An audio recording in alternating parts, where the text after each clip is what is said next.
Good morning and welcome to the 2026 Valentine Invitational here at Central Methodist University. We appreciate you all joining us for day two, a big doubleheader set to start our Friday afternoon. It is Dakota State coming in all the way from Madison, South Dakota to participate in the Invitational this year against just the local team, the Columbia College Cougars, who take the quick 30-minute drive north.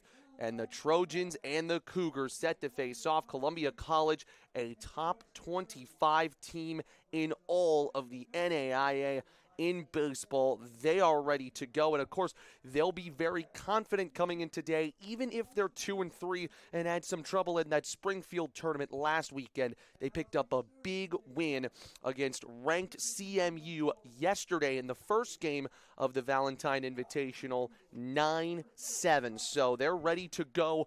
Some very good offensive performances for the Cougars this year. When they get their offense going, they tend to be very strong. And of course, everybody remembers that team that finished 43-11 last year and made it all the way to the NAIA baseball opening round and gave one of the top seeds in the tournament a run for their money, all things concerned. And Tennessee Wesleyan University had them on the ropes, let's say, over at Hunter Wright Stadium last year. So they're trying to reload after losing a good chunk of pieces to that team. But you know, they're always going to have an impressive crew.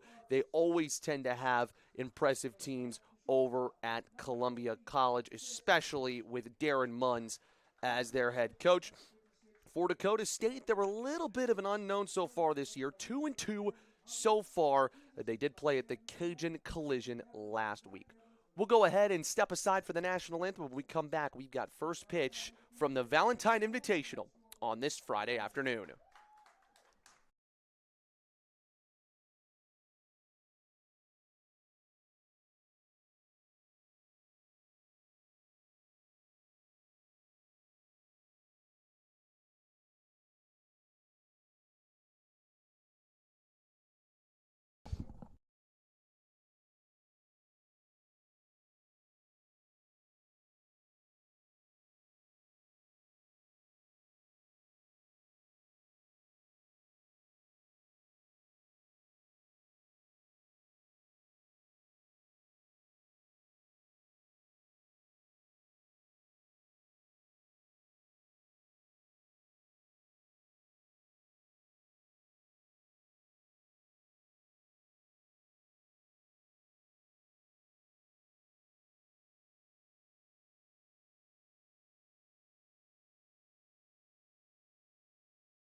So here's what it looks like in terms of the starting lineups. First for Dakota State, like we said, 2-2 on the season. They were actually in the same,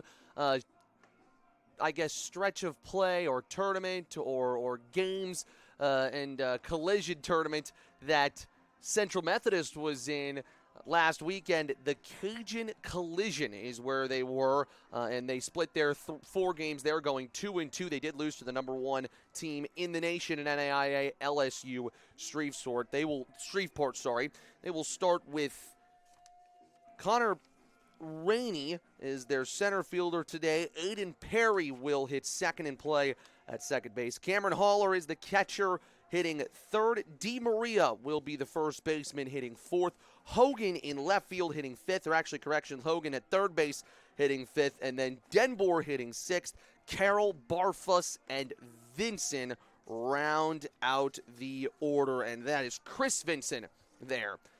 Columbia College goes with this in the field. Hunter Schulte plays in left today. Joey Marcinkowitz is in center. Carlton had the big grand slam yesterday to help the Cougars down Central Methodist. And then the infield from left to right, Friend, Dunn, Nichols, Nolf. And the catcher today, Tyler Wren. The pitcher today is Eric Fields, the junior out of Nova Scotia, Canada. Criminal justice major, originally went to Danville Area Community College, and he faces Connor Rainey first. Ball 1 outside to get us going. Yes, we are playing baseball in February. The college baseball calendar does not care about how cold the weather is on any given basis. So Fields, a left-hander. First year at Columbia College. Made his first start at St. X on February the 7th. No decision there. 4-3 the final score. And a loss where Columbia College led 3-0 going into the 6th. And that was the inning where Fields left the game. He had thrown 5 innings, gave up the lone earned run, but Aiden Strickland was tagged with the loss in that one. Caught the corner 2-2 on Connor Rainey, the center fielder.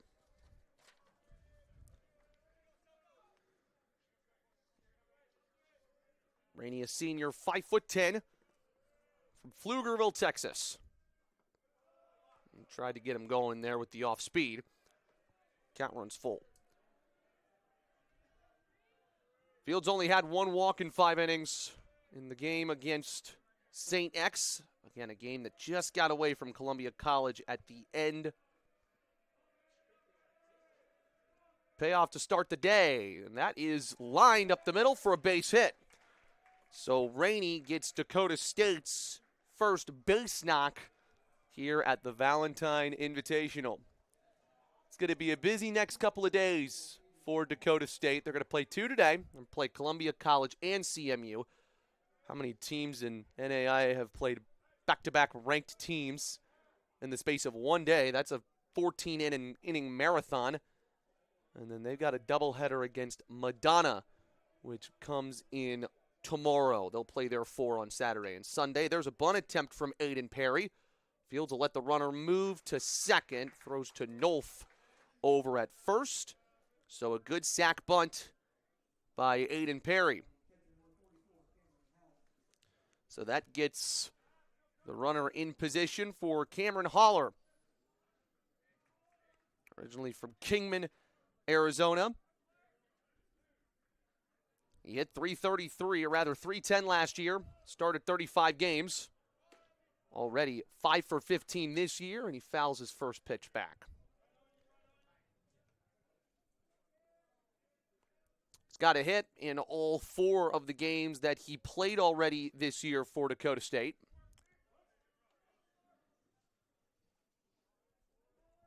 Let's see if Perry has any thoughts about moving towards third.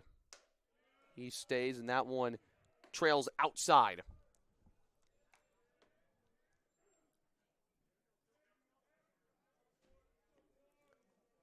Dakota State last year, 2 games over 500. They were 10-10 in conference play. The NSAA. High fly ball to right. Carlton able to lay under it. Makes the catch. The runner will move. That's Perry to third. And so after the leadoff single, Perry and Haller move Rainey, to third. And now it's up to Cameron DeMaria to try to get the first, or DeMaria, to bring the first runner home. And Darren Munns had a conversation, and he actually wants to intentionally walk DeMaria, or DeMaria, rather. So DeMaria is going to go to first. They don't want to face him. So instead, Hogan is the guy that this inning rests on. Hogan playing at third base today. And DeMaria was off to a decent start this season. Take your chances with this guy. And Fields looking confident, getting ahead of the count. Good ABC baseball here to put runners at the corners from Dakota State in the first. They'll check on the runner.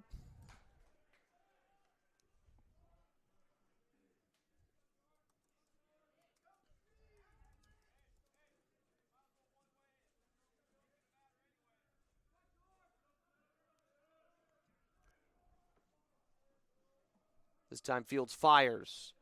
Chop towards third.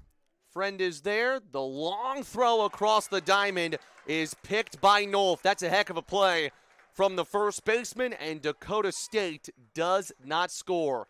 Cougars coming to bat in the bottom half. Thanks for joining us here for the Valentine Invitational on the Heart of America Conference Network.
So it is Hayden Lady to the mound for Dakota State.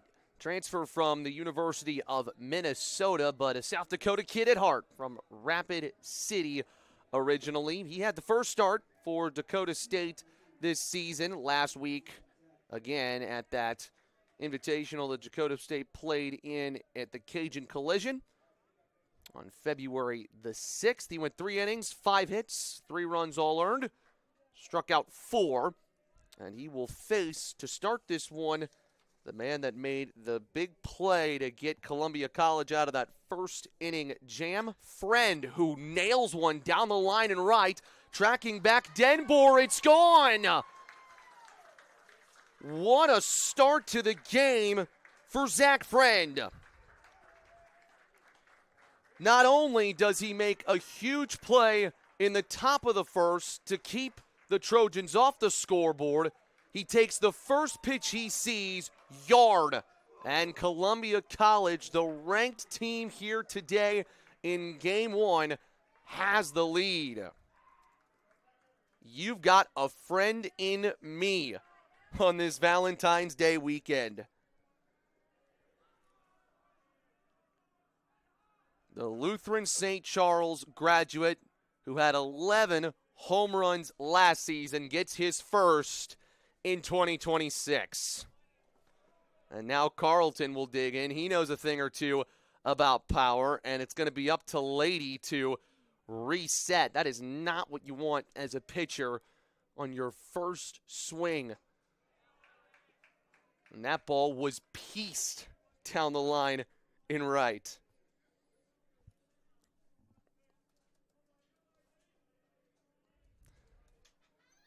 Carlton from Imperial, Missouri. Swing and a miss. Brought the heater there. Lady pitched 8 times for Dakota State last season and did give up 4 home runs in 9 2/3 inning pitch. So power was a problem for him in the spring.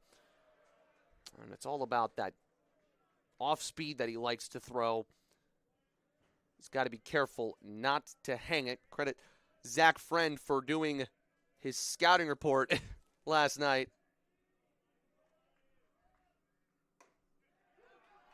And there's strike 3 looking. Carlton goes down, and a very nice answer for Lady on the mound. That's the thing you want to do against a team like Columbia College. When they have scored less this season, they tend to get into tight dogfights, and some have not gone their way. If the offense gets going, though, it's very tough to keep up with Darren Munn's team. Ball 1 to Wren, the catcher today. Knows the mid-Missouri area well, Eugene High School grad. Chopper towards the left side, a base hit. And the Cougar offense just picking up right where they left off from yesterday's 9-7 win over Central Methodist. And they will have a courtesy runner for Wren since he's the prac catcher, so bring in Braden O'Neill, another mid-mo kid who played down in Jefferson City a couple years ago with the Renegades.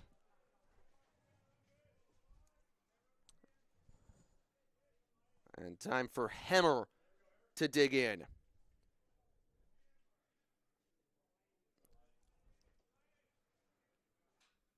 That game against Central Methodist, the Cougars, 7 hits, but their power was on display. They had 2 different home runs.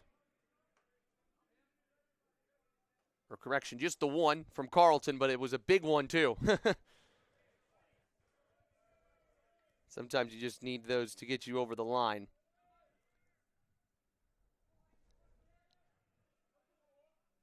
Hemmer did not play in that first game. That was a 9-inning game. Again, Carlton was the star, 3 for 4. Zach Friend went 0 of 3 in that game, but walked and scored 2 runs. He's out of that mini slump.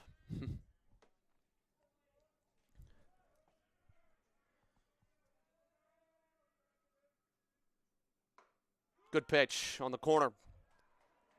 It froze Hemmer, who today is the designated hitter.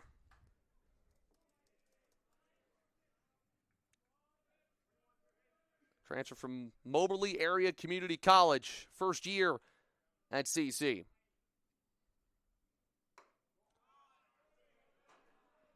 Moberly area known as being one of those high-caliber teams and JUCOs, not just in the area but in the nation. He hit .368 there last year, 8 homers, 29 RBIs.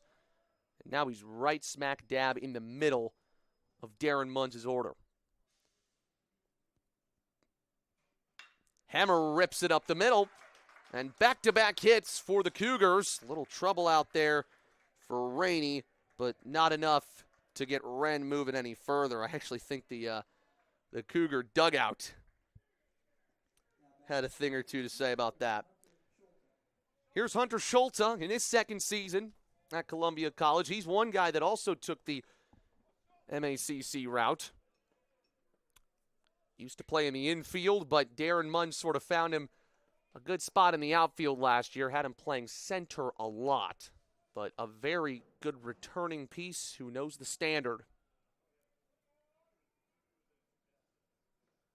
That's off Holler, but good block.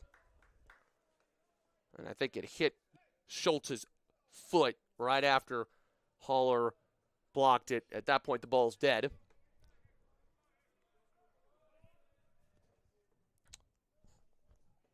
Hayden Leite laboring here in the first.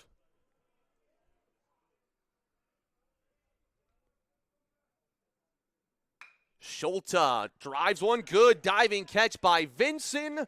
They cannot turn the double play. Really good base running there from O'Neill to slide his way back into second and keep the inning alive. Good piece of contact by Schulte, but a better play over there at short by Chris Vinson. So what can Jack Dunn do? 6th CC hitter to make it to the plate in this first inning. It would be a real accomplishment for Leite to get out of here with only 1 run given up. Check back to second here by Holler, and that was a very risky play. It almost worked. Both runners took bigger leads than they have here in the first inning. I think Holler was trying to recognize that. Maybe the Cougars want to force the issue. Leite gets a new sign. Runners stay, and that was one where he pulled the string.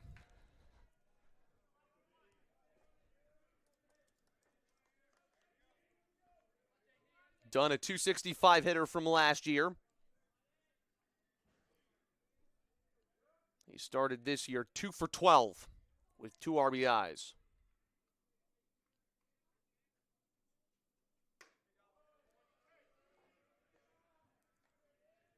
Was 1 for 3 yesterday against CMU, RBI and a walk.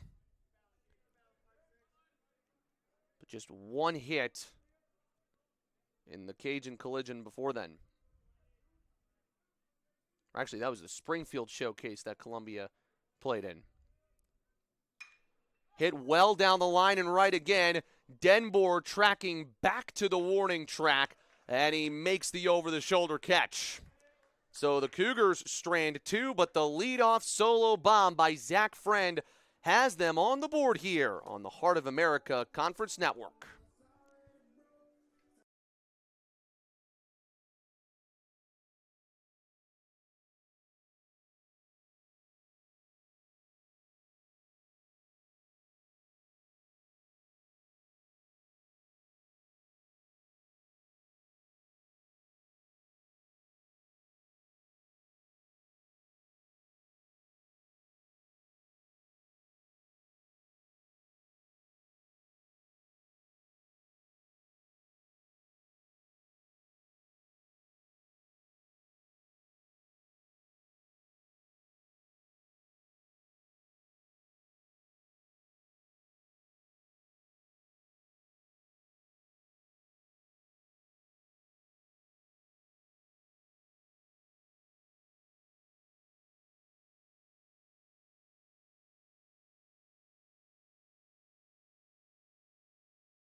Top of the second here at the Valentine Invitational. One of the best ways to get things started in the NAIA baseball season, especially for Central Methodist University, such a great host. The Eagles will play Dakota State a little later today. 7-inning game set for 2:30. Both Columbia and CMU will then play on Sunday against Madonna.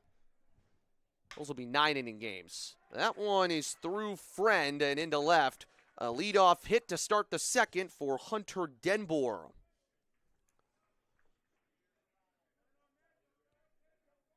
So Eric Fields had to start with runners on in the first. He's got to do it again here to start the second.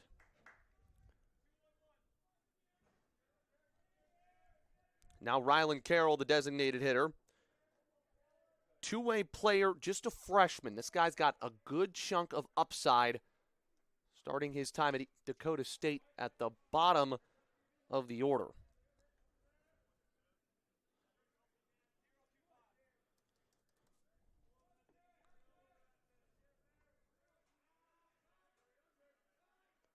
As for this, there'll be the Show Me Showdown next weekend for Central Methodist. Oh, that's a very good pickoff attempt. But Denboer got in just in time. Someone in the crowd said that is close. He's right. Closest we've seen either team get picked off. By the way, ball's going to carry today. Wind is blowing out and to the right. I think that was a piece of what helped Zach Friend's long ball get out of here in the bottom of the first.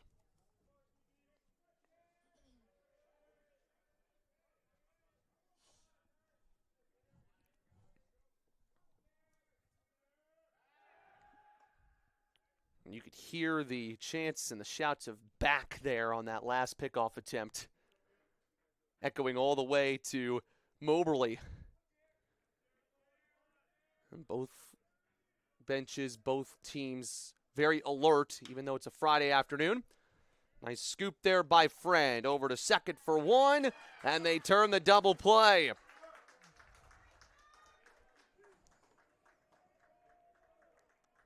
Zach Friend has been in the middle of just about everything today for Columbia. Made the great throw, a great pick by Nolf. All credit to him to get the first out, or the first jam taken care of, and then had that ball scoop past him on the Denboer hit. He had the home run, and he helps turn the double play, and it seems a lot more calm for Fields here with Barfuss at the plate.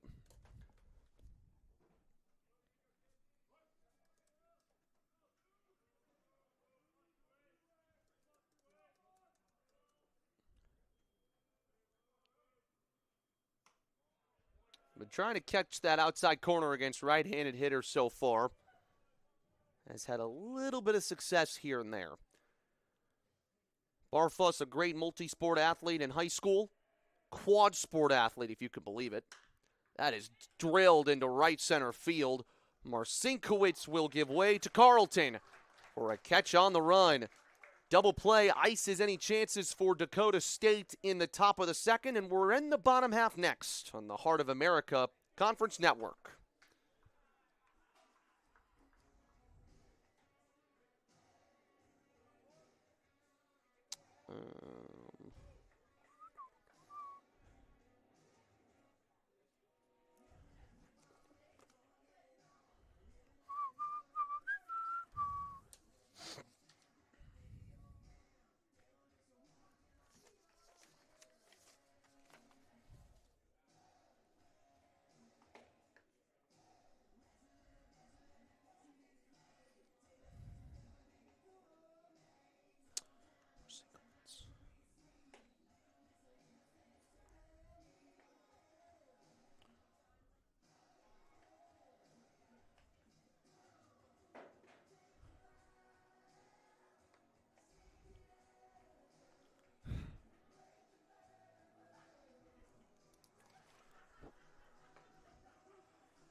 Back at you here on the Heart of America Conference Network. We've agreed love is in the air right now.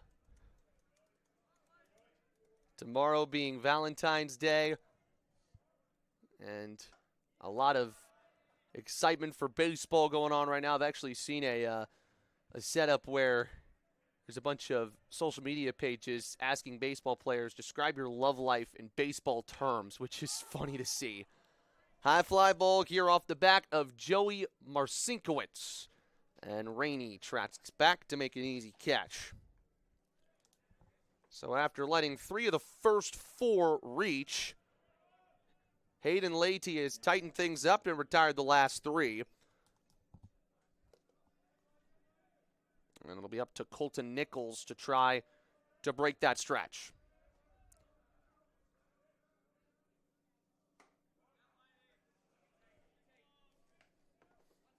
Nichols, very local kid out of Hallsville. So he knows a thing or two about the standard that you have to have when playing Mid-Missouri sports. Just played 22 games last year. One of these kids who has to step up for Columbia College. That's the key for all these guys, is stepping up. And really early on in the season, fighting for minutes and playing time and innings and starts. This is just the second start of the season for Colton Nichols. Chopped down the line. This could be a tough play for Hogan, but he makes it. Excellent throw over there in the hot corner by Hogan. Both third basemen have shown out here in the early going. Especially down the line, a little lower in the order. Colton Nichols is a guy that's got a lot of speed, racing his way to first, and Hogan said it did not matter. So Nolf, the 9-man hits. And takes a strike. Nolf plays at first for Columbia College, and it got me thinking during the break, how many times when you're playing baseball do you see a first baseman hitting ninth? That is rarely on the lineup card. Normally you'll see a center fielder sometimes hit ninth. Sometimes you'll throw a shortstop there. Heck, get one of your left fielders, right fielders out there as well. Very rarely is your first baseman at the bottom of the order. Lady ahead of the count here. Struck out 1 in the first. And the early signs are pointing to this one being rather cagey early.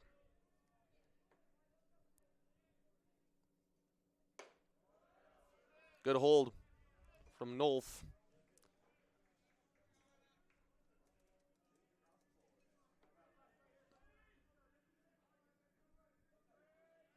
Big boy up there. 6'3", really commands the batter's box. Keeps himself alive.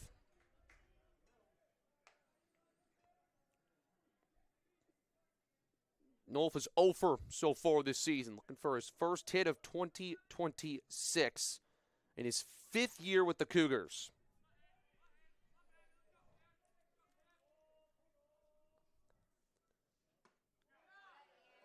And, well, Lady was walking off the mound thinking the inning was over, and he just missed his spot. Thought he had just got the corner, but instead, count runs full.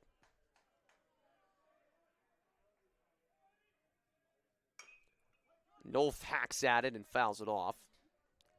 Rather good at bat for Ian Nolf.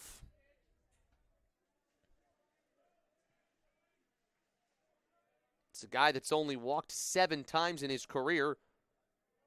56 total at bats, so he'll run the count deep at times. Swing and a miss. That's a great pitch for Lady to finish the second, and those who traveled from South Dakota love it. 1-0 Cougars after 2. You're watching the Heart of America Conference Network.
So the only player from either team yet to hit is Chris Vincent, and he steps into the batter's box to begin the third inning.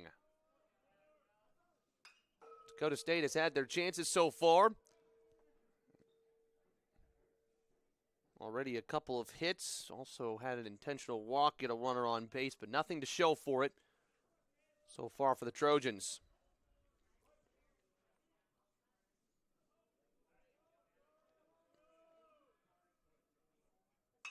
And that's a nice hit into right center field towards the gap. Good work by Carlton to cut it off.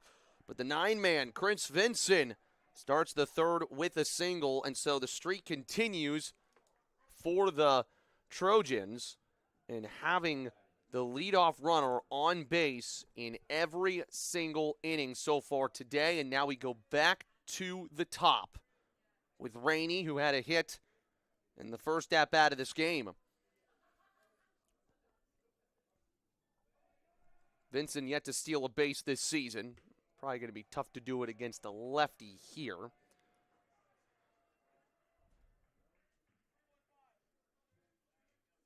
Like we said, Rainey from Pflugerville. Played at Weiss High School under Carl Lamont, originally from Round Rock, Texas.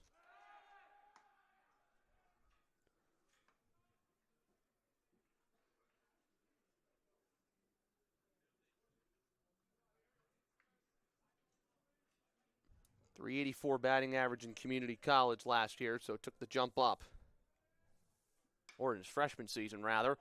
That is skied out to left towards Hunter Schulte. Had a lot of height on it, not enough power to trouble the experienced outfielder for Columbia. And that is what Eric Fields has done so far this year for Columbia College. And that is why he is firmly in the rotation from Eric Munz. He's a very calm player that is able to deal with trouble on the base paths. That one gets away from Wren. It'll allow Vincent to move up. Likely going to go down as a pass ball. And so now it's the time for Eric Fields to really get laser focused. And suddenly the Dakota State bench gets a little more animated. And that is a great silencer pitch. Perry bunted the runner over. Back in the first, that was Rainey then. Don't think he's going to bunt now. At least he hasn't shown it in the count. A check swing off his bat. And he's down on the count. It's one of the ones you hate. Comes off your bat.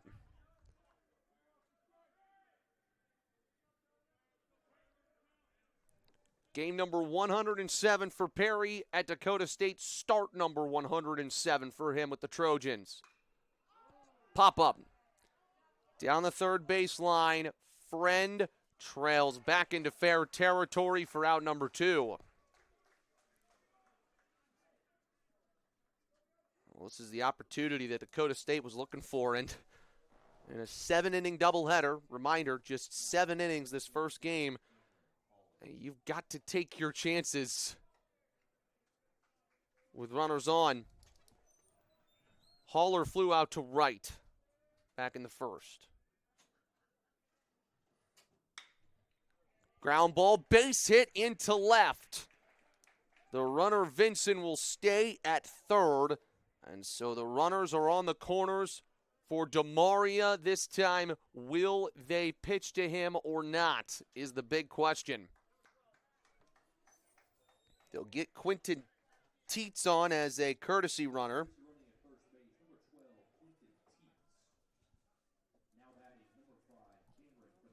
And DeMaria will have to wait because Columbia College will take a visit to the mound. It does not appear the Cougars are warming anybody in their pen.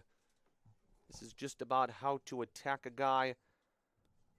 And Cameron DeMaria who was a beast at Minnesota Crookston.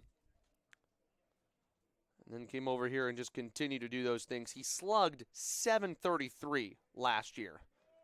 14 homers, 40 RBIs.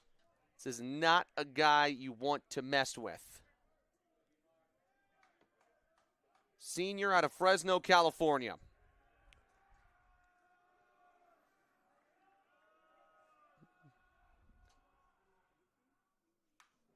Foul tip.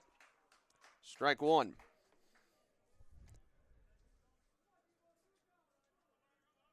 DeMaria had 3 consecutive multi-hit games to start the year, but then was iced against the number 1 team, LSU Shreveport. 0 for 3 then. Well, this is one of those matchups that sort of makes or breaks you as a pitcher. He's ahead of the count, but this is one where you have to attack and stay ahead of a guy who was an MVP at Minnesota Crookston 3 consecutive years. Strike 2. Whatever was said in that mound visit seemed to have helped Eric Fields against his toughest test so far in his start today.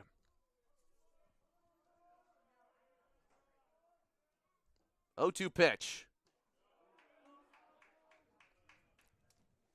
The advantage for Fields is that he's ahead. DeMaria looks like a guy at the plate. I mean, the bat looks like a pencil in his hands. Just generates so much power. Back to first. Teets goes.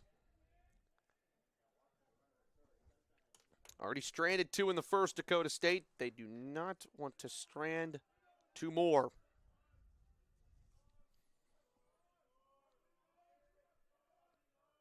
Fields fires. And that's a chopper to short, which should end the inning. Dunn over to first, and Fields is out of another jam. That's a way to attack one of the best hitters you're going to see this season if you're the Canadian. 1-0 Columbia College. They're back to the plate next on the Heart of America Conference Network.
So we go to the bottom of the third, and up steps the only man to make an impact at the plate, at least significantly today, and that is Zach Friend. He saw the first pitch that Hayden Leahy threw today and nailed it down the line and right for a leadoff solo home run.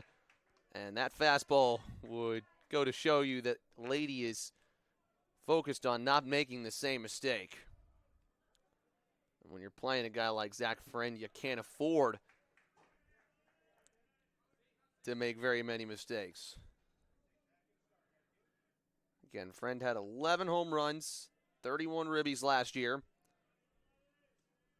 Part of a group of St. Louis area kids that tend to know each other pretty well here on this CC baseball team.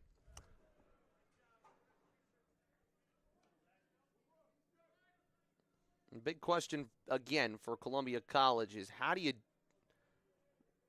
tend to replace a guy like Braden McGinnis, who graduated last year? That's ripped to short, and Vincent's got it on a hop. to retire Friend. Now, there was a little trip and fall from Friend as he crossed first base there. Luckily, it doesn't look to matter. What a response by Lady. He's got himself into a groove. He's retired 6 in a row as Carlton comes up. Remarkably, Carlton was 6th in batting average last year for Columbia College, and now he's asked to step up and now be one of the big hitters on this team. Got guys like Bailey Quint, Jaden James, no longer for CC. They did a really good job of building all of those guys up and making that team as good as it possibly could have been. But now it's sort of time for a new Cougar era to hit. And speaking of that, hit by pitch. And that was not taken kindly to by Columbia College. So Carlton is up to first. Gives a chance for Wren, who hit .410 last year, to make an impact. He had a base hit back in the first.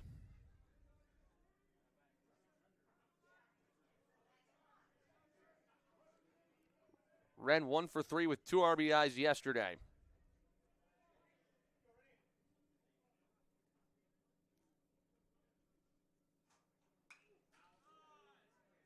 Fouled back 0-1. Talk about one of the most experienced players in the Heart of America Conference. Really anywhere else. Wren is that.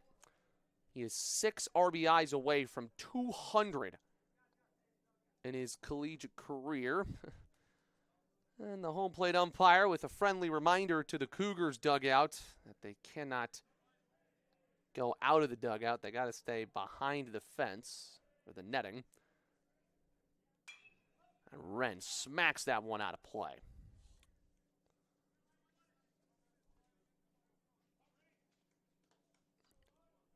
Tyler was 0 for 2 in his first game of the year at College of the Ozarks. Since then, he's got a 5-game hit streak and multiple hits in 3 out of those 5, and RBIs in his last 4 games coming into today.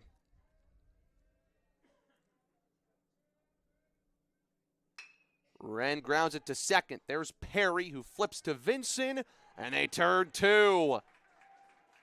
First double play turned by the Trojans today, and the hit by pitch matters little because Hayden Leahy is in business right now. Tight one to start our Friday afternoon in Fayette. You're watching it on the Heart of America Conference Network.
Welcome back to Fayette, Missouri. You know, there's a lot of times where these February games are flat out miserable because the weather does not tend to cooperate in February. And that'll show because next Sunday the high is going to be 49 degrees. However, this weekend should be decent. I know Dakota State cannot be looking forward to tomorrow, though. We've got rain in the forecast, and 51 degrees is the high. So it's not going to be easy to play baseball in that kind of weather. Today, though, is perfect. Speaking of perfect, Eric Fields has looked really good so far today. He has walked the plank a couple of times with runners on, but always seems to get out of jams.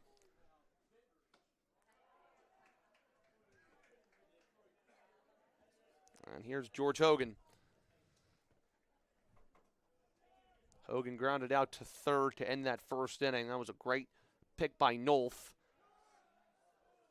And those are the little differences that separate some of the great teams from the good ones. And when you talk about a team in Columbia College who's ranked inside the top 25 in the NAIA, it's exactly what they want to feel like. That's hit well out to center. Marcinkiewicz lets it see it over his head. It's a chance for extra bases for Hogan. He gets a very late stop sign at second, but an extra base hit for the Evergreen Colorado native. Second extra base hit of the game, or of the season, for George Hogan. And now this may be the most dangerous Dakota State has looked in terms of putting runs on the scoreboard. Curious what Denbour will do here. Would he consider a sacrifice bunt? He's got a sac fly already this year. Corners were playing in, and that is roped down the line, but foul. And Eric Fields dodges a bullet.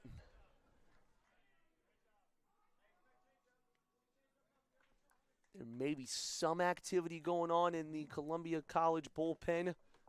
Can't completely tell with our vantage point up here in the press box.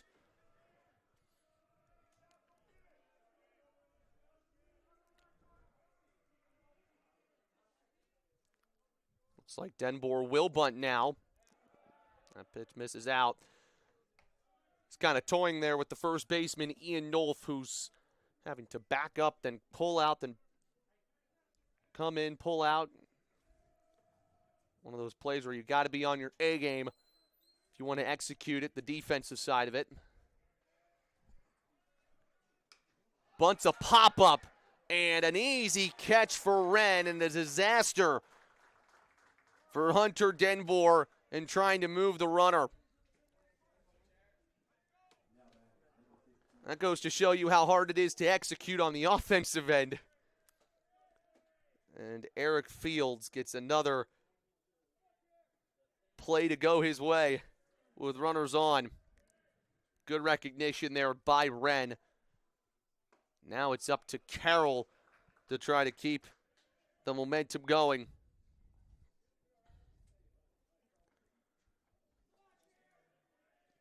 It's one where you're just trying to lay it down, but you're also showing that you may swing it away and you can't really aim your bunt where you need to. And now Fields is ahead 0-2 on Carroll, who grounded into a double play already today.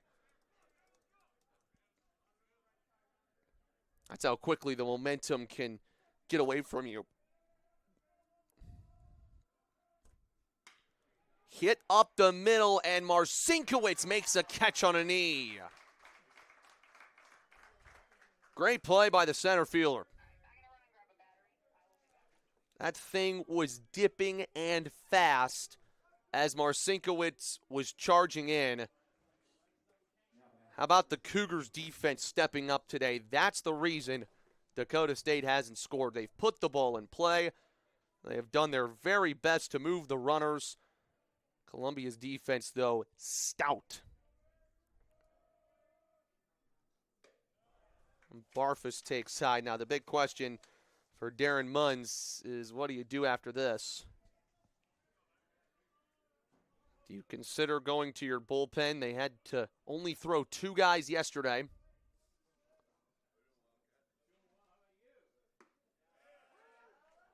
Called strike. Colton Payne went 6 innings, and then Hunter Hess. Wow. 3-inning, 9-out save. And an excellent one at that. He also picked up the win. Correction, just the win, not the save for Hess. And Fields will check just to make sure.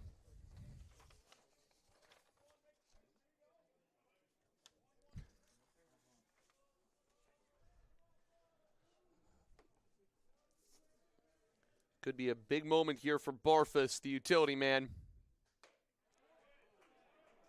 And that is just off the plate.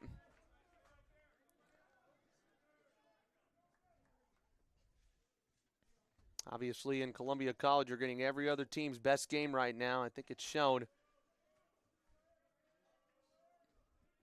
Dakota State giving them everything they got so far today. 3-1. And the corners that Fields was catching for the majority of this first 4 innings are starting to slip. Barfus yet to walk this season. He has now, in his first start, Aiden Barfus forces the first walk of Eric Fields a start. Now what can Chris Vinson do?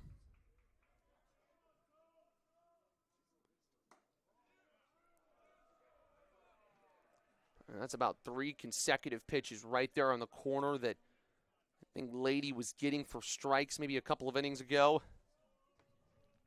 And now he's struggling too.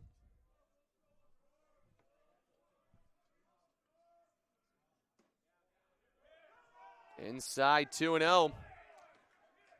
And the Columbia College fans are growing in frustration over here behind the first base line.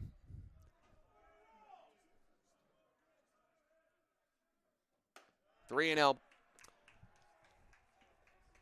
And now Vinson is in command and Fields is in some struggle. And imagine Vinson would take here, but you never know.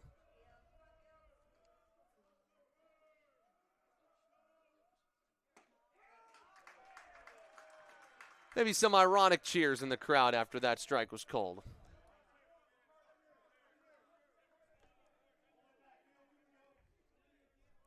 They've yet to have the bases loaded today, Dakota State. Vinson smokes it out of play. And the runners will be on the move here with 2 outs.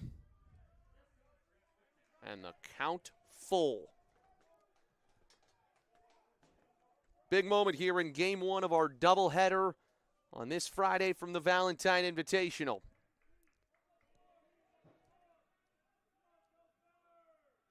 Eric Fields' full count pitch is inside and the bases are loaded. Back-to-back walks for Fields, and many of the fans from Columbia College have a feeling, in their hearts at least, that some stuff from the plate is a result of that. Darren Munns is not pleased as well. He feels like some of the calls were missed in that situation. And now a huge chance for Rainey to make an impact. And if Dakota State were to score out of this, there are going to be some fans from Columbia College who will be very unpleasant. Sometimes it's all about hitting the corners. And if anything, I think Columbia College made that mound visit just to, if as many things, give their pitcher a breather, but also they'll feel the umpire a breather. Rainey 1 for 2 tonight. Foul tip. Got pretty good speed on the bases here with Barfus at second. Vinson showed some speed at first today.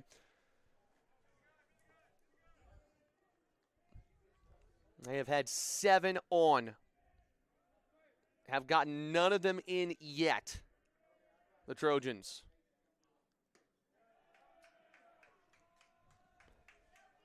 been so important for Eric Fields to stay ahead of the count. That's where he's looked at his most confident.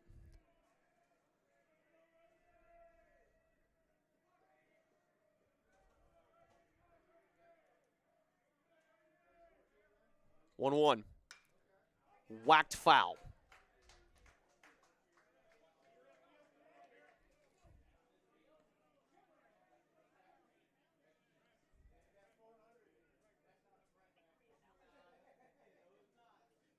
Rainey's still looking for his first RBI of the weekend. Only had one RBI, and that was against the number 1 seed, or the number 1 team, LSU Shreveport.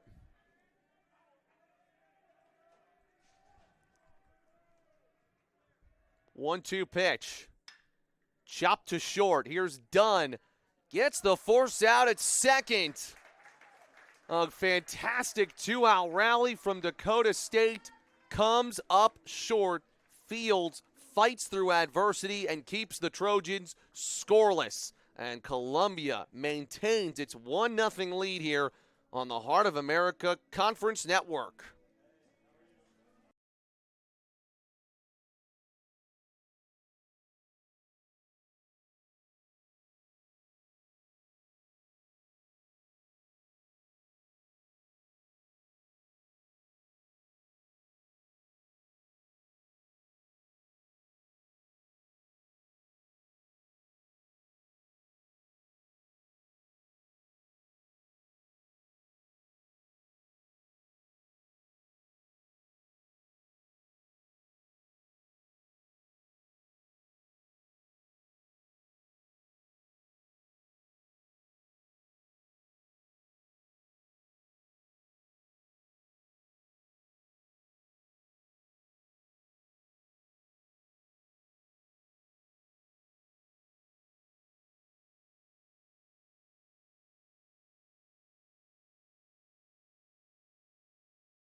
Welcome back to the Heart of America Conference Network here on a sunny afternoon in Fayette, Missouri at Central Methodist, where Columbia College is currently leading 1-0.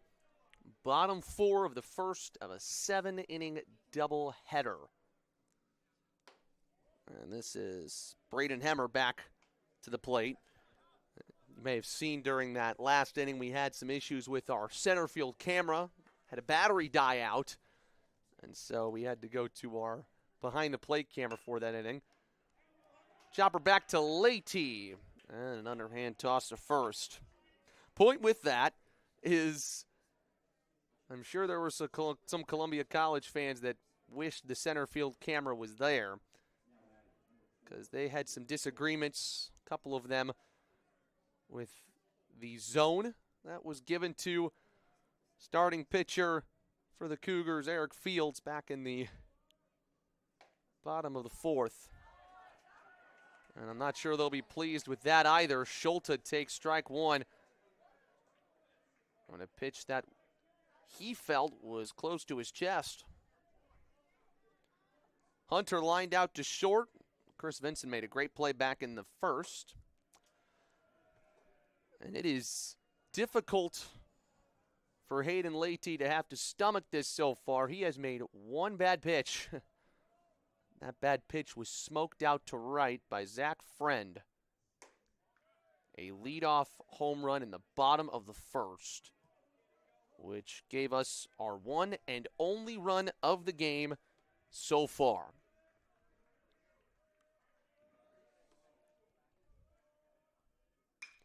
Schulte gets under one, down the line and right. And it swings foul.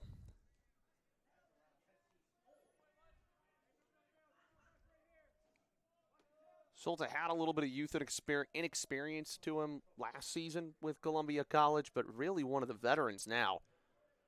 Good clubhouse guy, got a lot of fun energy to him. Player that loves to play for contact, but also can get a little bit of power under him when necessary as well. And he takes a one-out walk.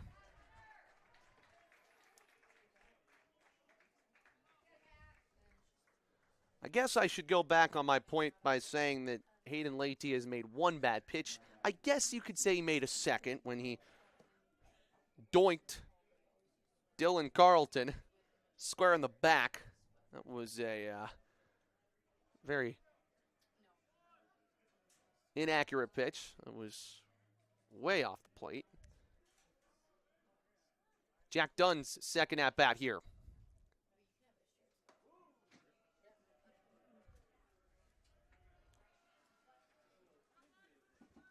And we'll have to see how Hayden Leite does. He wants a new baseball. This is where the fatigue can start to get to you a little bit. Remember, he only pitched 9 2/3 innings last year. This is already his longest start of 2026. Nobody currently warming in the bullpen for Dakota State. And their head coach, Darion Hardy, in his seventh season, excuse me.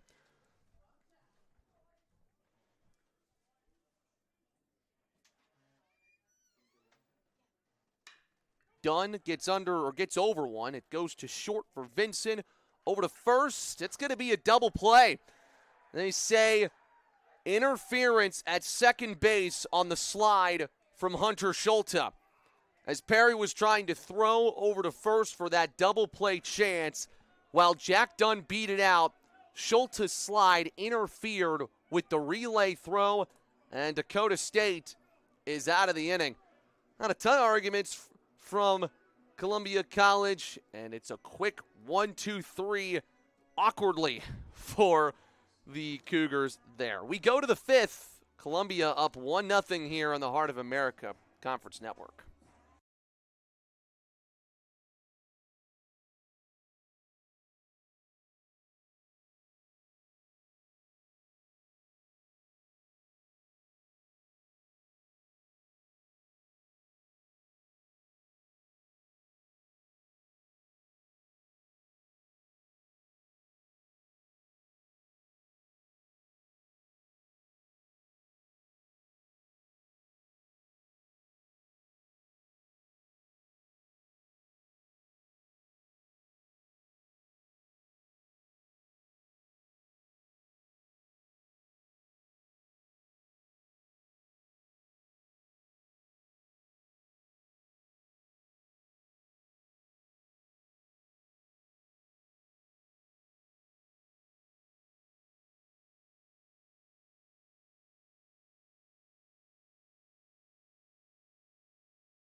So these umpires have had to be on their A games today.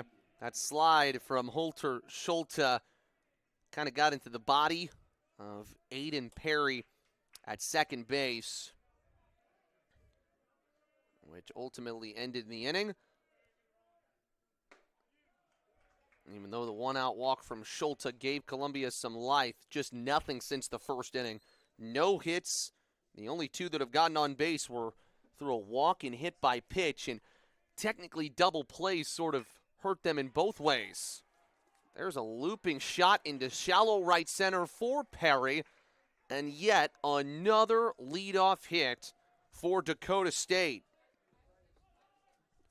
If you're just joining us here on the Heart of America Conference Network, Dakota State has had their leadoff man on via a base hit in every single inning today against Eric Fields. However, they have not been able to score. They have stranded 7 in the first 4 innings. Now the 3-hitter hauler with DeMaria on deck. That's a shot down the line and left. Fair ball. Perry is racing around second. He will stop at third. back-to-back hits for the Trojans, and Holler is now 2 for 3. He's got a double. It feels like it has been growing for Dakota State, where their chances have gotten better and better and better as this game has gone along. They had the bases loaded back in the fourth. Couldn't get anything with that, and now they'll have the bases loaded here with no outs because DeMaria is intentionally walked for the second time today. And they will take their chances with Hogan, who fields beat back in the first with a ground out, but Hogan got him in the fourth with the leadoff double. Strike one. Now this is the guy, if you're Eric Fields, you have to get to keep this start intact.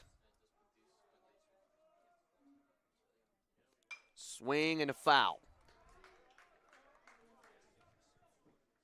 Feels like Eric Fields just needs to have that pressure today in order to throw his best stuff. But you suddenly turn and look, and if Dakota State were to take the lead here, Columbia College would just have 9 outs to work with all of a sudden.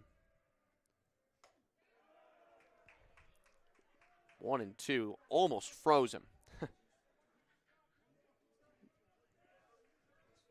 And then you got Denbour, who comes up next. Bases juiced for George Hogan. And he swings and misses. Strike 3. For a pitch-to-contact hitter like Eric Fields, you save your strikeouts for big moments. That's just his 3rd K of the season. He picked a good time for it. 1 away, and the double play ball can end the inning. And that would just pour on the frustration for Dakota State. Wow. All of a sudden, he's got his off-speed working. That pitch that's been on the outside looks great. It may require Dakota State to be a little more disciplined here in the batter's box. 0-2.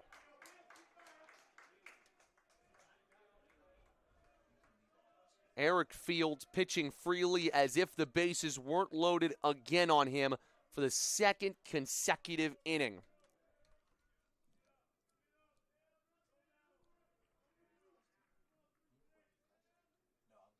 Denbour strikes out swinging. As quick as it was bases loaded with nobody out, it's bases loaded with 2 away. That's just the mentality of a top 25 team showing right there. Eric Fields nearing really 80, 90 pitches at this rate, and he looks as strong as ever. This has got to be demoralizing for Dakota State unless Ryland Carroll could do anything about it.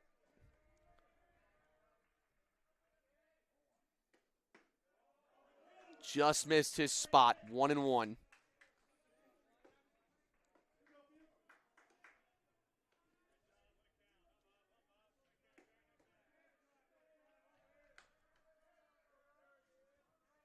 Dakota State is 0-for with runners in scoring position. As it goes to 2-1, I'll correct myself. The one hit with runners on scoring position, that was Holler's single into left in the 3rd, but couldn't get a runner home there. Nowhere to put him. Carroll smokes one into right center. Carlton racing back. It's over his head and all the way to the wall. Perry will score.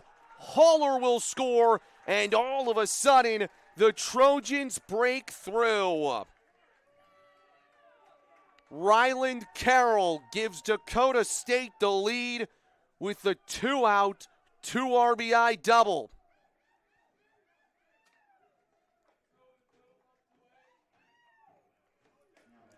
We talked about Eric Fields walking the plank today in the pressure that he's faced.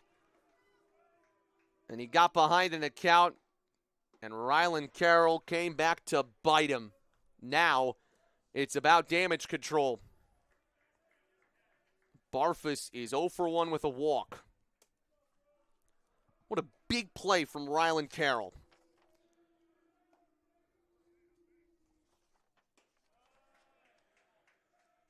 As a freshman, a South Dakota kid, just getting his collegiate career started. That's one of those plays that gives you confidence, hey, I can do it at the next level. Every freshman has one of those moments. Little dribbler towards second. Nichols picks it up and fires to first. But Dakota State, after missing so many opportunities in this game, finally cashes in on one. Rylan Carroll puts them in front on one swing. Trojans 2, Cougars 1. You're watching the Heart of America Conference Network.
Dakota State was 1 for 11 with runners in scoring position through the first 4 2/3 innings today at the plate, and then Ryland Carroll changed everything with a 2-out, 2 RBI double, and now it's up to Columbia College to respond. They'll take that. Marcinkiewicz is hit on the first pitch of the bottom of the 5th.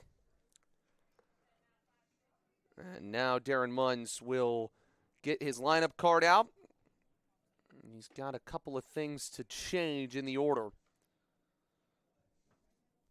And if anything, that gives a good chance for Haller to go talk to his pitcher now, who, if he can get through this inning, can be in line for the win. Got 2 Trojans warming up in the pen. Like we said, this is the furthest Leite has gone in a long time in his career.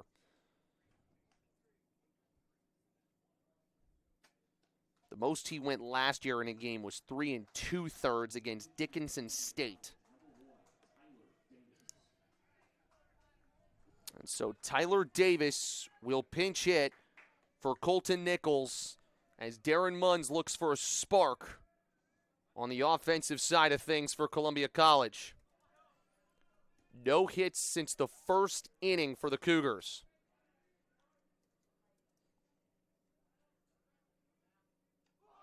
Bunt attempt for Davis. That'll be a foul ball.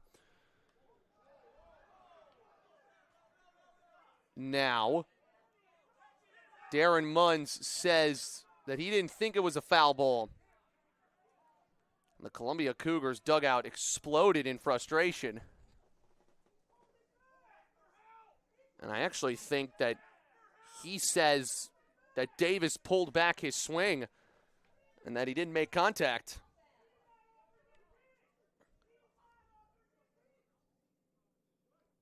And this is frustration sort of boiling over here for the Cougars. They were frustrated with the strike zone in the 4th inning. Frustrated with the interference call at second base that ended their chances in the bottom half of that frame. And now as they try to chase this game all of a sudden. The frustration stringing to this bunt attempt from Davis, senior out of Vista, California. Bunt attempt, that one is foul for sure. And that likely takes it out of play. Could hear Darren Munns over on the third baseline telling his team, telling his hitter here, keep your feet still. Davis started just 5 games last year, but hit .368, 7 for 19 with 9 runs scored. Gonna have to be a hitter here. Checked his swing, went around. Now he needs to start running to first. Or will they call him out? I guess they will. Yep.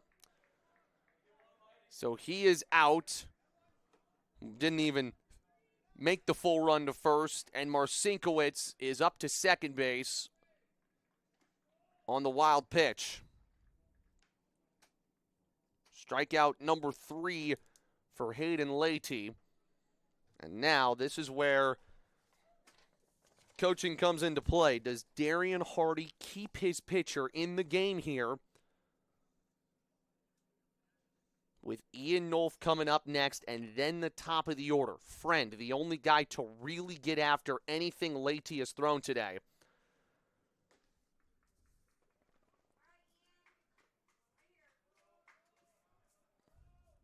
And impressive. I do beg your pardon here. Check the pronunciation sheet. It is Leite. That's how you pronounce the Dakota State pitcher's name. So I apologize. Well, Leite has lighted it up, if you can even call that a word. Up against Nolf here with 1 out and a man on second. Now can Columbia College take its chances? Nolf just 8 RBIs in his career and none so far this season. Like we said, he's still looking for his first hit this spring.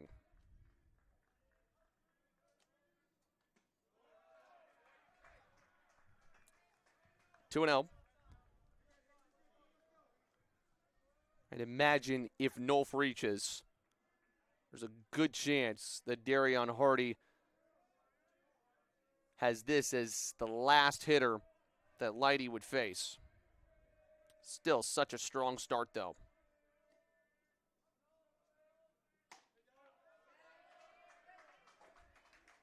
Right after Leite was so commanding,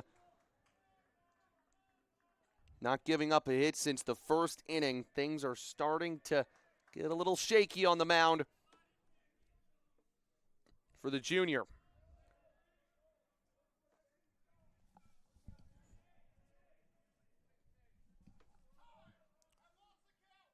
(3-0) and a pitch clock violation, I think.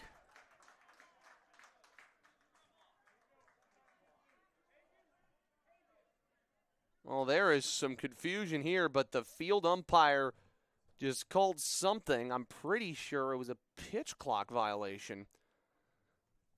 And it ends up being a walk. Nolf will be pinch run for by Alex Hagan. And all of a sudden, Columbia College has something coming together here in the bottom of the 5th, and Dakota State is going to their bullpen after a brilliant performance from Hayden Leite. His longest performance in a Dakota State jersey this season, and now it's up to the other arms in the dugout to try to finish it off. We are back after this to tell you about the new pitcher here on the Heart of America Conference Network.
So here comes Alex Farron out of the bullpen for Dakota State, the junior in his second appearance this season out of Omaha, Nebraska. Appearance number 14 for him at Dakota State.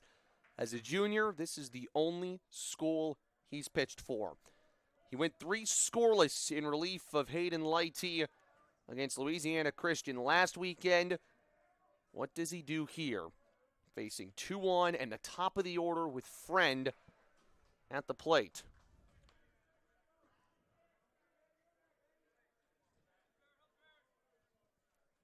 Farron last year just 8 2/3 innings pitched, but just like Lighty, his stamina is a little bit bigger than it once was. Almost had the corner. They said no swing. We did get some clarification from the press box over some of the things we were talking about earlier in this inning. Yes, that was a pitch clock violation on the Ian Nolf walk. And like we said, Hagan is now pinch running for him at first. And in addition to that, we were right on the bunt situation too. Darren Munns was trying to argue that Davis was pulling back his swing and didn't make contact on what was considered strike 1. Swing and a miss. How about the green light for Friend on a 3-0 count? That's what you get when you have the one big hit for Columbia College so far today, that leadoff home run in the first.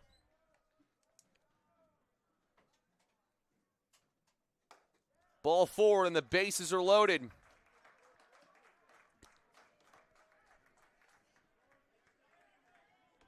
Columbia College, just 3 combined hits. All of them came through the first 4 batters. They haven't had one since. I think they thought whenever Zach Friend had that leadoff home run that things were going to be rather straightforward today. And they have not been. Dakota State clawed tooth and nail to get back into it. And there's a pop-up for Carleton that will sail out. 0-1. Trojans got a 2 RBI double in the top of the 5th. But the Cougars are trying to take the lead back with the guy who did a lot of damage with the bases loaded yesterday, and Dylan Carleton. Oh, that ball got all the way back behind Haller, but Marcinkiewicz did not go to the plate. Will he rue that decision in the future?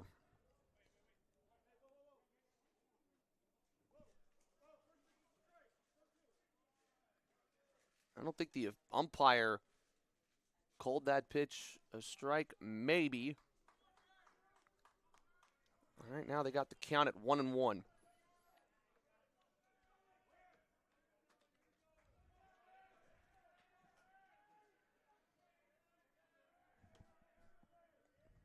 So it appears that's where the count will stand.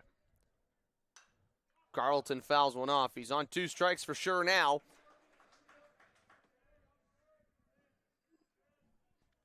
Yet to really show his big stuff. A strikeout and a hit by pitch.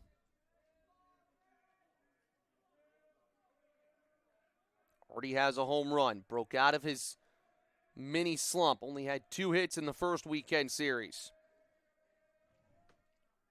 1-2 is off the plate. If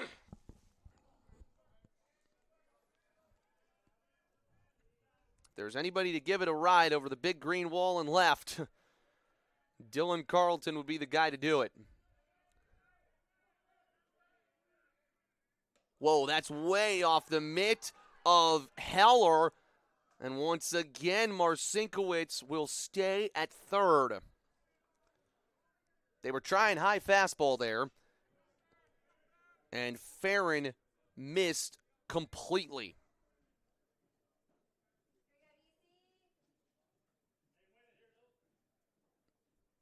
And now the Dakota State coach will have a discussion with the home plate umpire.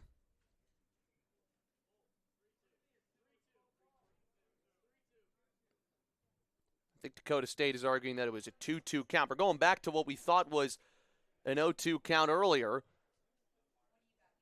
There was a check swing earlier in this at-bat by Carleton, and the ball got away from Haller. And on the field, the umpire did not review that as a strike. I think he said that Haller held a swing in the initial decision. And if so, then it is a full count. But if he swung later, Carleton fouled another one off. It would be a 2-2 count.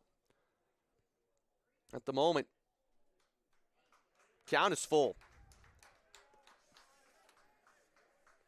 I think Darion Hardy thought that the home plate umpire had called that check swing pitch a strike, which he did not. So the count is full. Tying run 90 feet away. Payoff pitch is fouled off.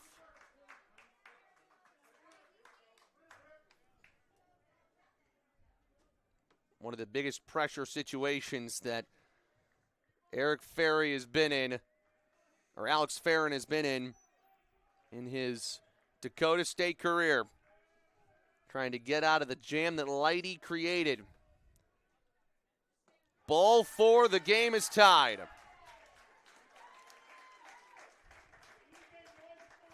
Good hitters can have power. Great hitters take great plate appearances and at-bats. And Carleton shows that right there. He saw that ball sailing all the way off the plate as soon as that pitch was thrown. And it is 2-2. Tyler Wren's turn. They say off the plate, ball 1. This is what can happen early in seasons. A tight game like this can be decided by one big inning.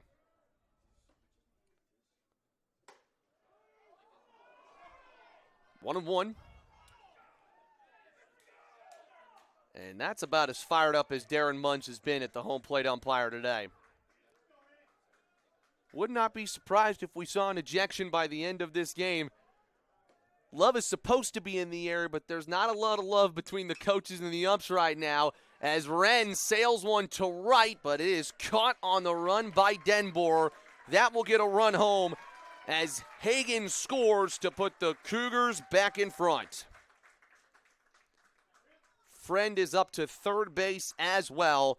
Wren has his first RBI of the Valentine invite, and it's 3-2.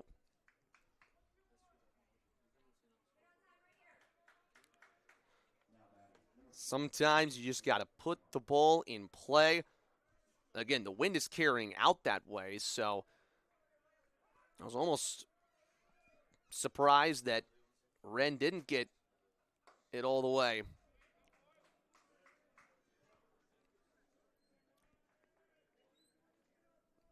Hemmer, the DH, 1 for 2. This is where Columbia College can build its lead. It's a good pitch.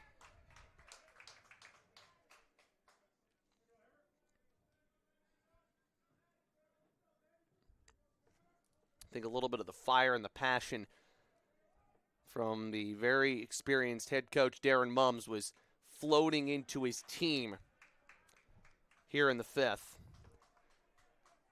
Could tell they were a little more attentive, taking a little bit better ABs and plate appearances here in the 5th inning to turn this game back in its favor. Almost finished out the inning. Good take by Hemmer.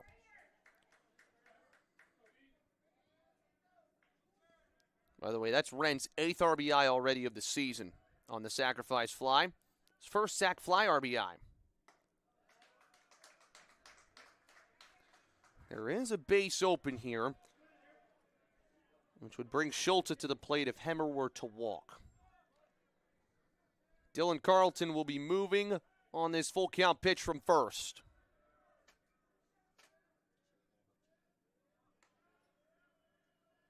There he goes. Strike 3 called. Hemmer goes down looking. as Farron fires one on the bottom of the zone. Offenses wake up in the fifth. Both teams score 2 apiece, but Columbia College retakes the lead here in Game 1 of our doubleheader at the Valentine Invite on the Heart of America Conference Network.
Tied affair here on our first game at the Valentine Invitational today on the Heart of America Conference Network. Still got some issues out with our center field cameras, so we'll work on those as we begin the sixth with Chris Vinson. And Eric Fields will stay out there. High pitch count here, but he is a bullpen's best friend today. And by the way, with Columbia College still having to play couple games tomorrow, rather on Sunday. They'll play 3 total games this weekend here in Fayette. They'd love to save up as many arms as they can.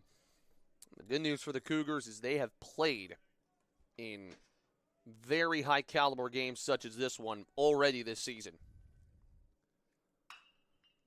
That is on a hop to Friend.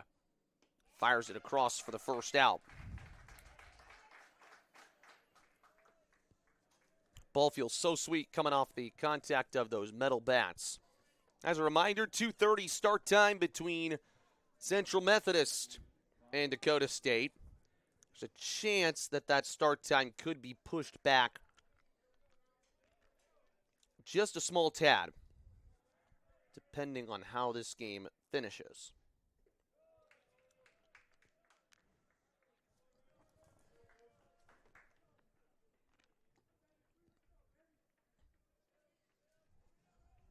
Game was moving along pretty quick, and then the 5th inning was very cagey. Connor Rainey laces it foul. Maybe one final chance for the top of the order to do damage. And the 4-hitter and Cameron DeMaria has just not been able to do much. Had his opportunity in the 3rd, but grounded out to short and got intentionally walked the other 2 times. Big question is, what will Columbia College do to him the next time he comes to the plate? Because he's got to come to the plate at least one more time today.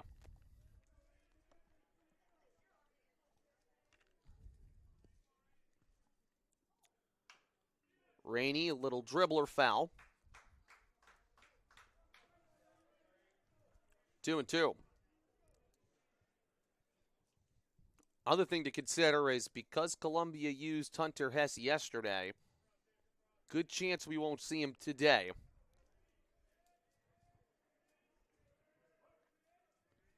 And so how do the Cougars handle their bullpen usage? Almost had him on the corner. By the way, that ground out from Vincent. First hitter not to reach base in a leadoff spot to start an inning for Dakota State today. Rainey fouls it into the catcher's mitt. And after no strikeouts through the first 4 innings of action for Eric Fields, he's now struck out 3 of the last 6 hitters he's faced. And now a chance for him in his first 1-2-3 inning.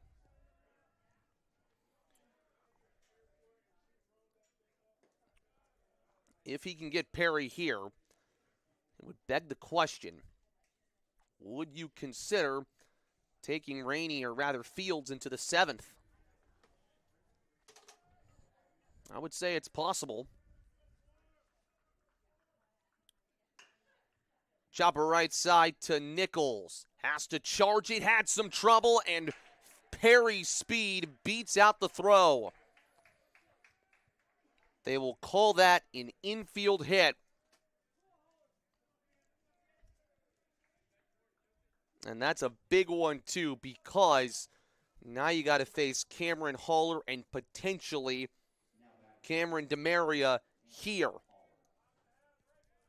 Haller quickly takes off the catcher's gear. He's been great today, 2 for 3. Had that double to really set the tone in the 5th. They'll check back to first. It's a pickoff. Eric Fields is fired up as he comes off the mound. That's a heck of a way to save your own skin. Perry caught napping at first, and the Canadian loves it. We go to the bottom of the 6th. The Cougars, nationally ranked in the NAIA, lead by 1 on the Heart of America Conference Network.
Into the bottom of the 6th, Schulte will lead off for Columbia College. You got to feel in that situation in the top of the 6th for Cameron Haller. With 2 outs, he was on deck. He had his catcher gear on and then had to take his equipment off to come to the plate. And then the runner at first, Perry, gets picked off, and Haller has to get his equipment straight back on to catch Alex Farron here in the bottom half of the frame. And he's really worked hard there behind the dish. In a game that, if you play it 9 times out of 10, Dakota State might have it because they have, 9 hits. Columbia College has just 3.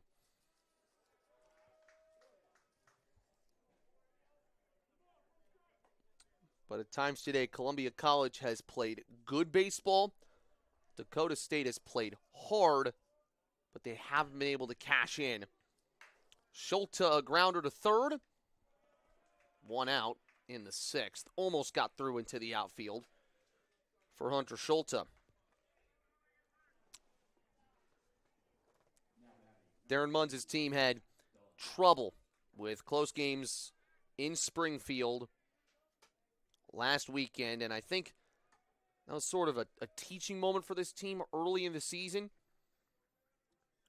They were 1-3 last weekend at the Springfield tournament, as that one is roped by Jack Dunn way out to left. Barfus barely had to move there for the second out. Point being is they beat Calvary University 14-0, and they lost the other 3 games they played. by a combined 4 runs. All 2-run games are tighter. And I think Darren Munn's challenged his team, hey, let's start to win some of these close games. Well, they won by 2 in a tight one over CMU yesterday. That was a great afternoon contest.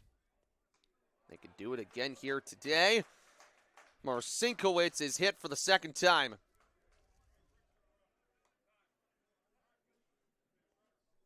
And they're going to pinch run for Marcinkowicz. It's the second time he's gotten hit. O'Neal will run for him.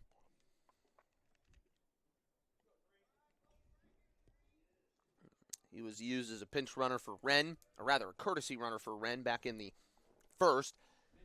I actually have a feeling that O'Neal may play in center for the rest of this game for defensive purposes, as Columbia College tries to get the final 3 outs. After this inning, they're going to just try to add a little bit of cushion to what they've already got. Nichols pops it up. Foul ground. DeMaria has no idea where it's at, and no worries, buddy. It's out of play. Way out of play into the forest.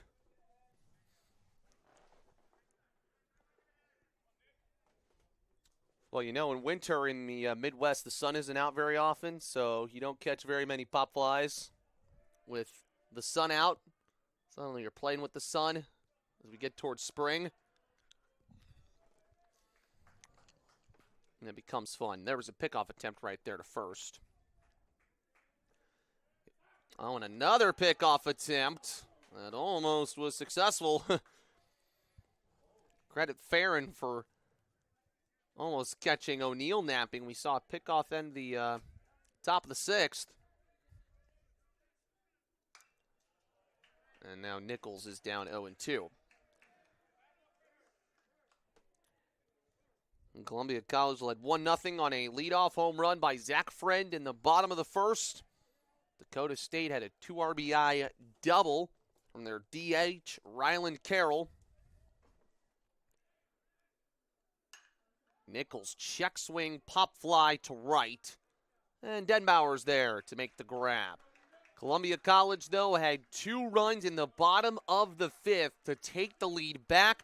They didn't get a hit in their final 5 innings at the plate. They're going to try to finish this one off from the field. Just 3 outs to work with for Dakota State. They're down 1 heading into the 7th on the Heart of America Conference Network.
So Columbia College will go with a Como native and Aiden Strickland to try to close this out. 3 outs to get, meat of the order coming to the plate. Remember, this is a 7-inning game since it's a doubleheader. It starts with Cameron Haller. Pop-up. Shallow right. Carlton calls off the second baseman, Nichols. And that's a good start. Great day for Haller, but it looks like it may come up short. Strickland's pitched in just 1 game this year. He gave up the game-winning run and kind of a disastrous appearance against St. Xavier. That was a walk-off win for St. Xavier in the Springfield Invitational.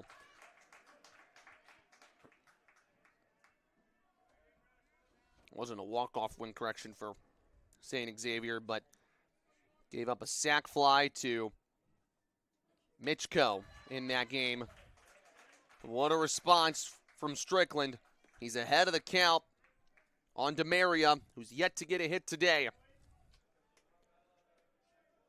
The hard-throwing lefty working quickly.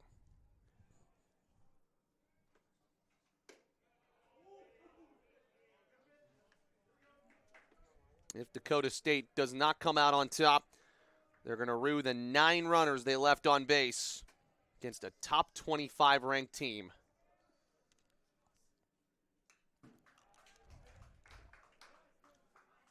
When you think about it in perspective, you just don't get that many opportunities against a team like Columbia College, whose offense was not on fire today. In that 2-run inning in the bottom of the 5th, they walked 3 times and had a hit by pitch and a sac fly. That's how they got the runs. The good news for Dakota State is you've got a guy at the plate right now who can change this game on one single swing. Like he did so many times last year for the Trojans. 1-2 is a high fly ball to left center. And I believe that is O'Neal playing out there, and it is. He came in for Marcinkowicz, and he makes the catch for the second out. And George Hogan is the final hope in Game 1 for Dakota State. Good power on that swing from DeMaria. However, was a little in on his hands. And there's a wild pitch. Last out's always the toughest. Chance for the Cougars to secure back-to-back wins for the first time this season. A little closer to home this weekend, having their swagger back.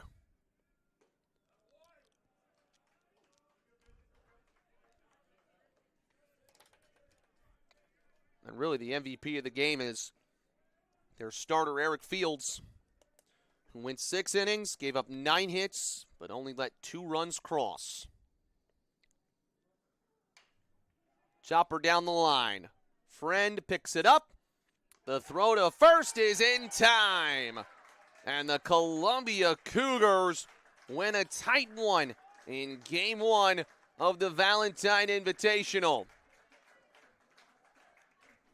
Dakota State's head coach, Darion Hardy, is arguing the call, but the Cougars are out on the field to celebrate. They are 2-0 this weekend in Fayette, and they'll look to have a perfect weekend when they play on Sunday against Madonna.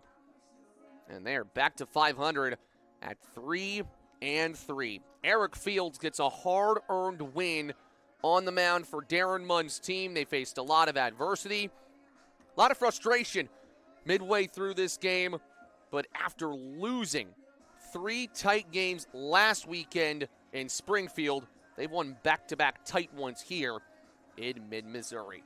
Final score from Game 1 of the Valentine Invitational, Day 2, Columbia College 3, Dakota State 2. Trojans will be back in action against Central Methodist in about 30 to 40 minutes' time. Our second game of the doubleheader will be at 2:30. For our incredible production crew, including our supervisor, Rachel Moore, I'm Matt Clark. We'll take a quick break with the players and join you back at about 2:30 for Game 2 of our doubleheader. You're watching the Heart of America Conference Network.